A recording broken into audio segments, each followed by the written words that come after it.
quedó pendiente un video que yo quiero que vean. Es un videito muy pequeño de 1 minuto que yo quiero que lo puedan ver, por favor. Y es con esto que quiero empezar esta segunda parte de lo que ayer empecé a hablar con respecto al ejército. Ayer quedó en claro varias cosas de las Fuerzas Armadas con respecto a cómo hay más honestidad. Son, desde luego, que hay un costo hasta del 60% o más del 60% menos de un costo que si se le entrega a los contratistas del pasado, ¿no? Del viejo y antiguo régimen, de la eficacia, por supuesto, de la honestidad y del manejo de los recursos de una manera muy honesta, de tal forma que resisten auditoría tras auditoría, pero también, como decía, en la calidad de lo que se hace. Entonces, eso es parte de lo que yo ayer, con estas cifras de lo de Dos Bocas, sustentaba el punto de que las Fuerzas Armadas eran importantes, fundamentales en el proceso de transformación.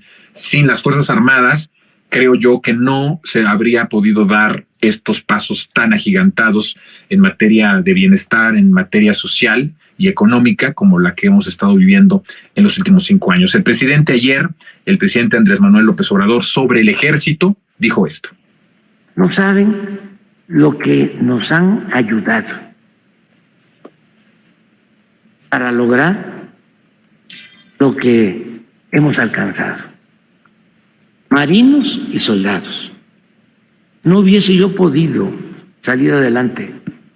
Les estoy mostrando lo de los hospitales, lo que cobraban por un hospital. El día 14 de septiembre, la semana próxima, 14 de noviembre, la semana próxima, vamos a inaugurar 2.700 sucursales del Banco del Bienestar, construidas por los ingenieros militares. Es la red bancaria más grande de México. Bancos que llegan a todos los pueblos.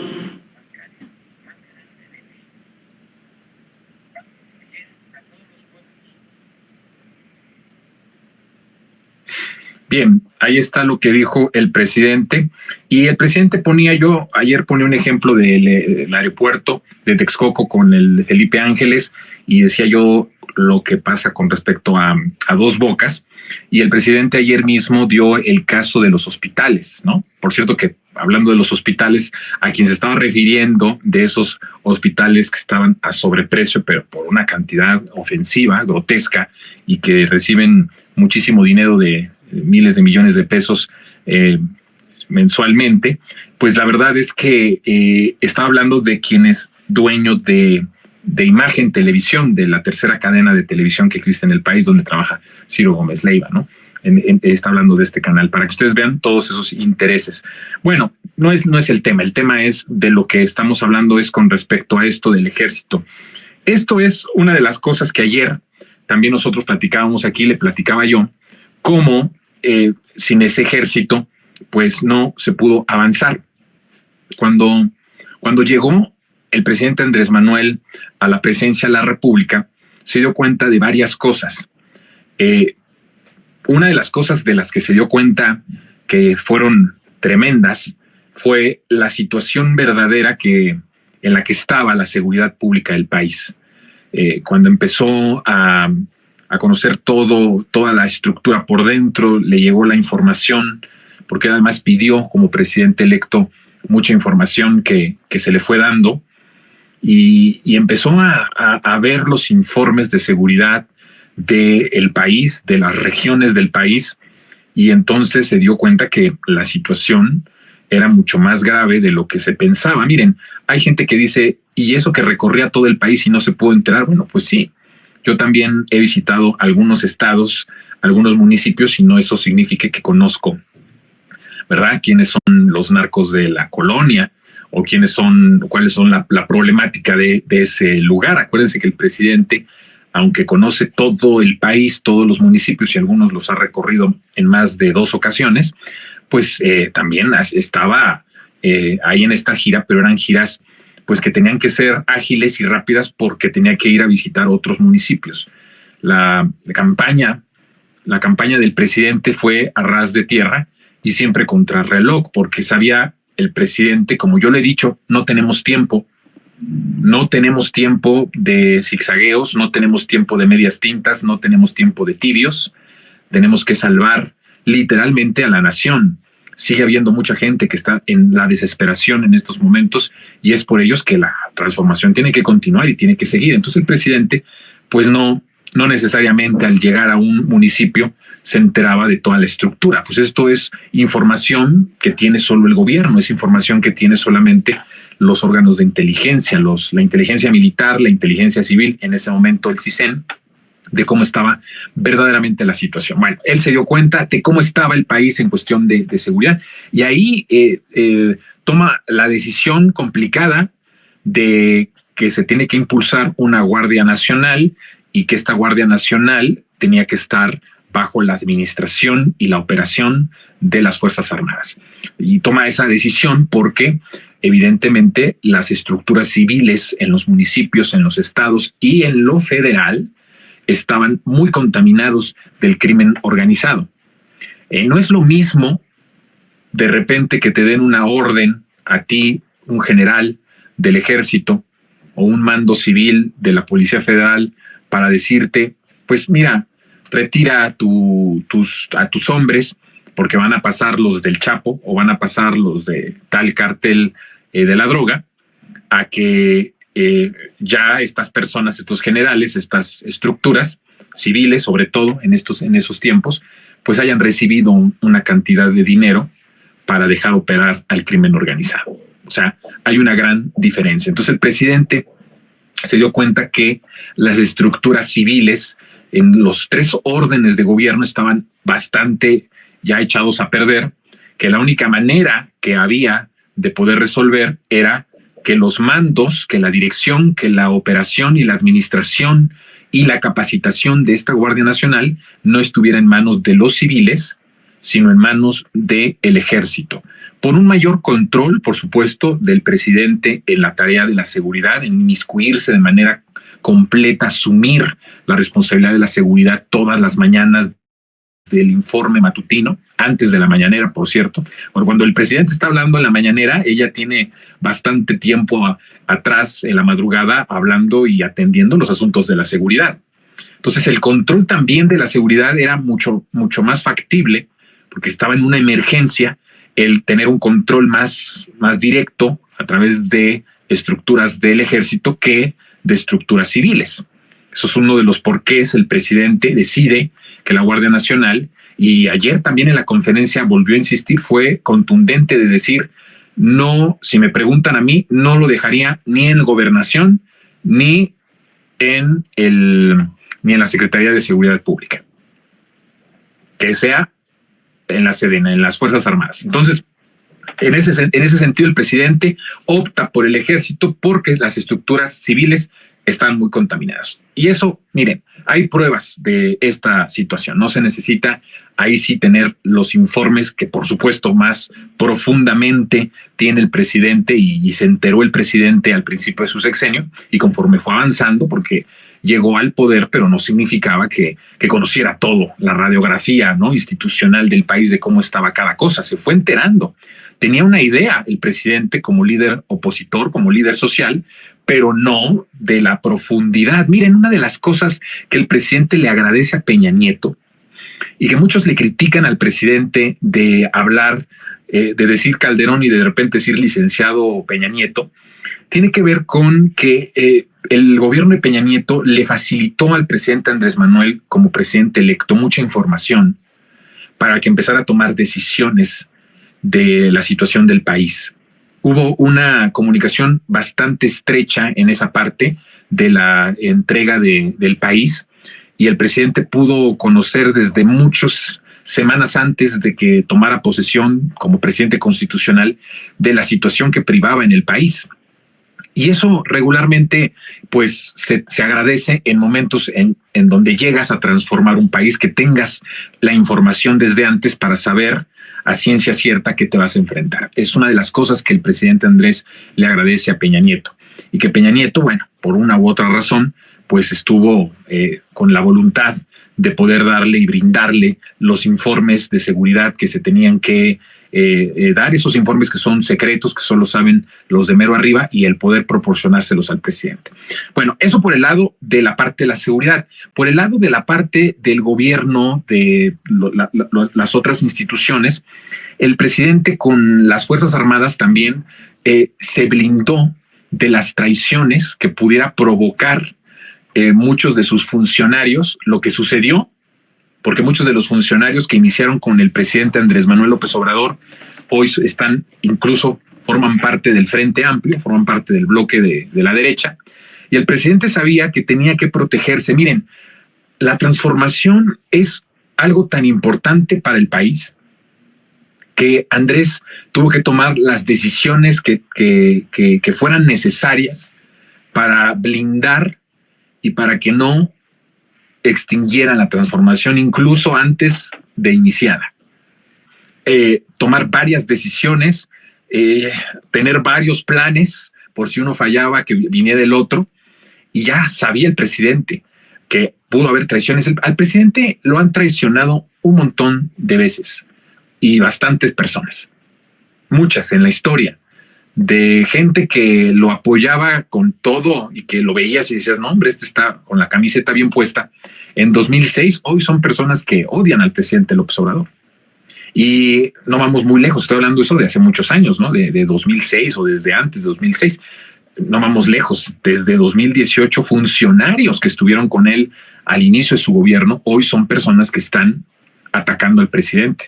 Vieron las declaraciones de la encargada de la Comisión Nacional de Búsqueda, que atacó directamente al presidente López Obrador para decir que iba a ser un censo nuevo para bajar la cifra de los desaparecidos.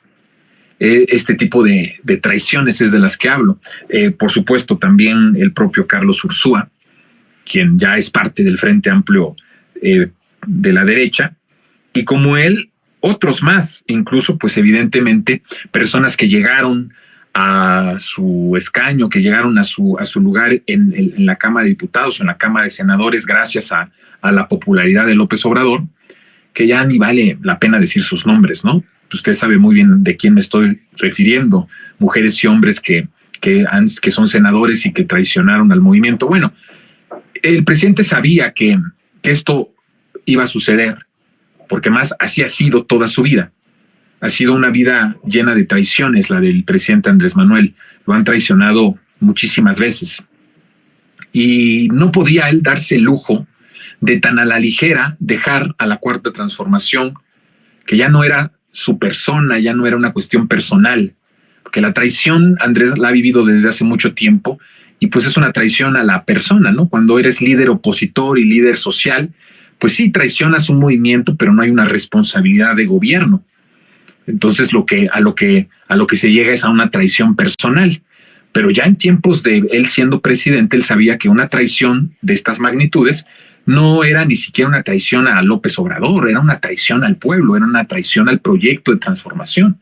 Vuelvo a decir, el proyecto de transformación, o de este proyecto de transformación profunda, depende la supervivencia de millones de mexicanos, y depende el que este país siga siendo un país viable, soberano, independiente. Y eso es una responsabilidad mayúscula. Entonces, él sabía que había mucha posibilidad de que personas que incluso lo acompañaron y que él seleccionó como parte de su gabinete en el inicio del sexenio, iban a terminar traicionándolo. No podía dejar en manos de estas personas todo el peso de la transformación, y tenía que blindarse. ¿Cuál fue la mejor manera de blindarse ante todos estos acontecimientos? Pues el ejército, las Fuerzas Armadas. Eso hay que decirlo. Tal vez no nos gusta mucho de inicio por este estigma bien ganado de muchas actuaciones o participaciones que en el pasado ha tenido el ejército, las Fuerzas Armadas, pero la realidad es que con la visión que le da López Obrador al ejército como un ejército de paz, como un ejército de bienestar, como un ejército que construye bienestar, que construye paz, que construye el tejido social. Entonces dijo, pues no va a haber de otra. Tenemos que basar mucho de nuestro proyecto de transformación en los militares, que además tienen una característica que los va a diferenciar de un funcionario civil común y corriente, que hay una disciplina de lealtad al comandante supremo de las Fuerzas Armadas. Y esto tiene un significado muy importante.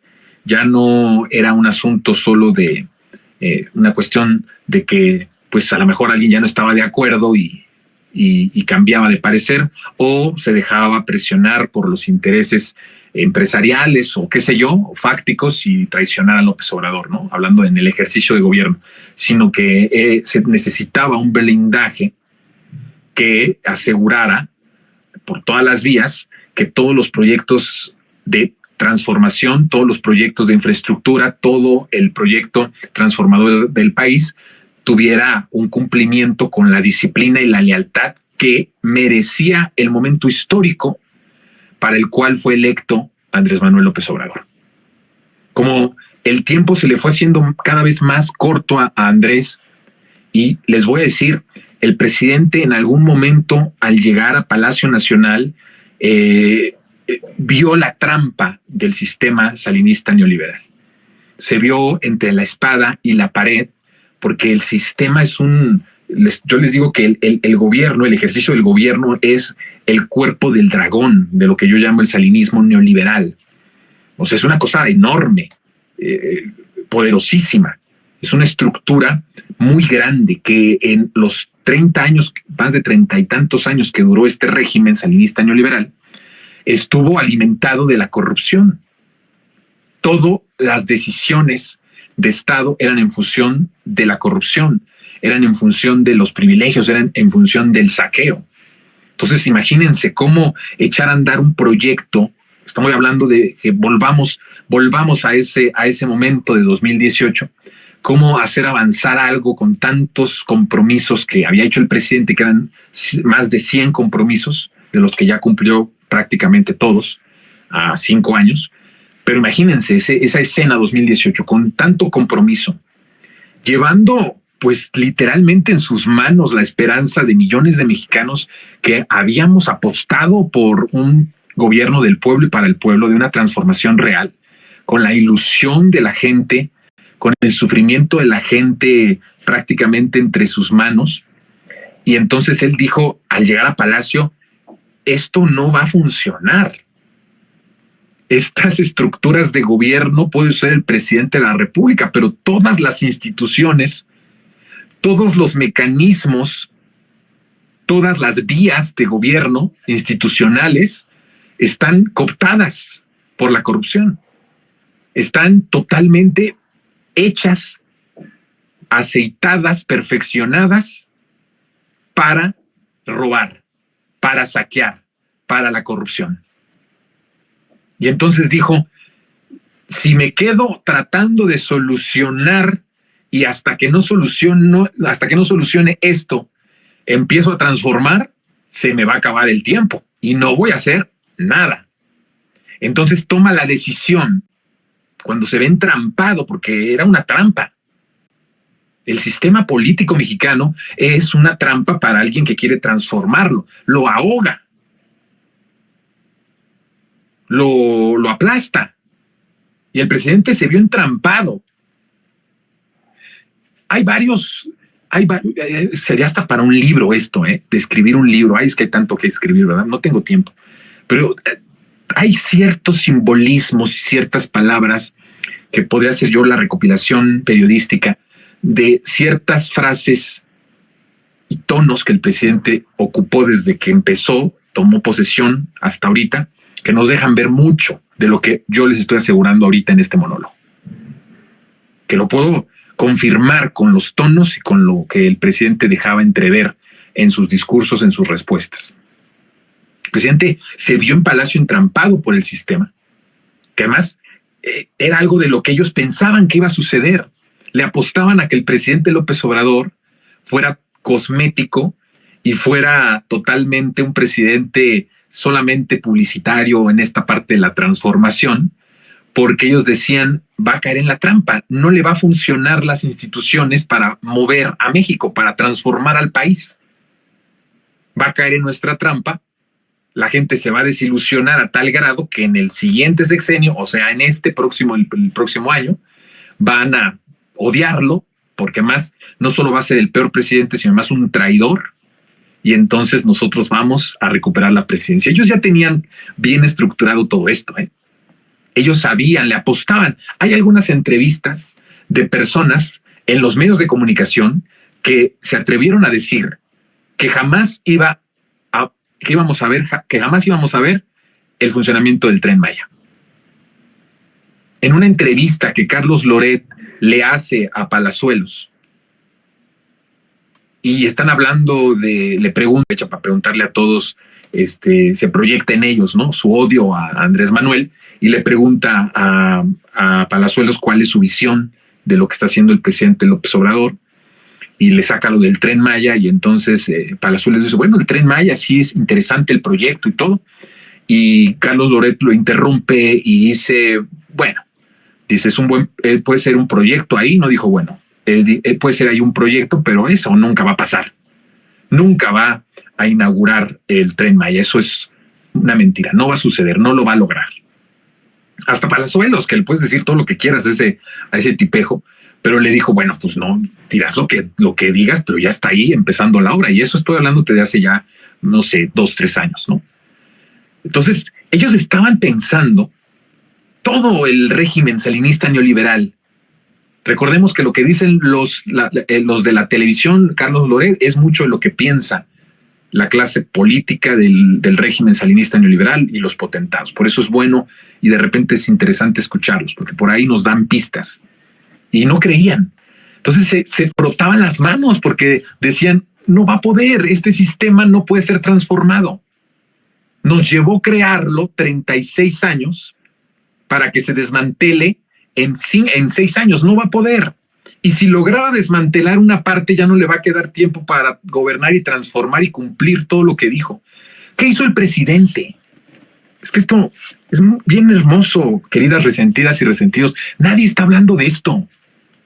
No es mal plan y no es por echarnos flores, pero de verdad es importante este análisis.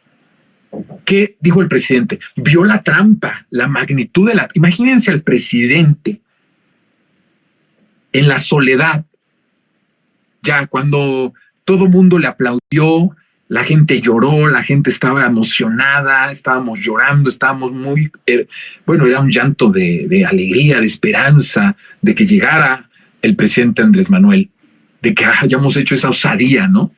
De rebelarnos, de fregarnos a la oligarquía, al régimen salinista neoliberal. Y estábamos muy contentos. Imagínense ya la toma de protesta, se termina, todo el bullicio, toda la gente aplaudiendo, cada uno se va, el presidente se mete a Palacio Nacional. Y en esa soledad de Palacio Nacional, cuando ya no había gritos afuera, cuando ya no había llanto, ya no había consignas a favor de él y de su mandato, darse cuenta de que todo esto era una trampa, de que el gobierno, de que las instituciones estaban completamente estructuradas para el robo, para el saqueo y para la corrupción. Entonces, él en algún momento, en esa soledad de Palacio, tuvo que tomar una determinación complicada. Y posiblemente pensó, desde luego que lo hizo, que esa decisión iba a traer cierta molestia, preocupación y desilusión de muchos de la izquierda. Y entonces dijo, con las instituciones poco voy a lograr. El presidente en 2006 dice algo maravilloso que nos da una idea de lo que sucedió cuando se encontró solo en Palacio Nacional, después de que tomó protesta como presidente constitucional. Él dijo en 2006, al diablo con sus instituciones. Y no conocía el diagnóstico desde adentro de lo que estaba pasando. Pero dijo, al diablo con sus instituciones. Cuando llega a Palacio Nacional se da cuenta que esas instituciones que él desde 2006 mandó a que se fueran al diablo eran las que estaban ahí y con las que tenía que gobernar. Y entonces dijo, no voy a poder. ¿Y cuál fue? Porque es un genio el presidente. Es una de las personas que no aceptan un no por respuesta cuando se trata de transformar y ayudar a los pobres. No te acepta el no. Yo lo conozco. Lo he visto cómo habla. Hemos convivido cuando creamos Revolución 3.0. Es una persona que no acepta un no por respuesta cuando se trata de cumplir su palabra para transformar y apoyar a los más necesitados. Entonces, cuando se vio ahí en esa trampa y dijo, no, pues esas instituciones que mandé al diablo en 2006 son las que están ahorita, son con las que tengo que gobernar. ¿Cómo le voy a hacer? No lo voy a lograr. Y entonces dice, claro, las Fuerzas Armadas. Y ahí le voy a dejar porque da para que este monólogo les cuente qué pasó después.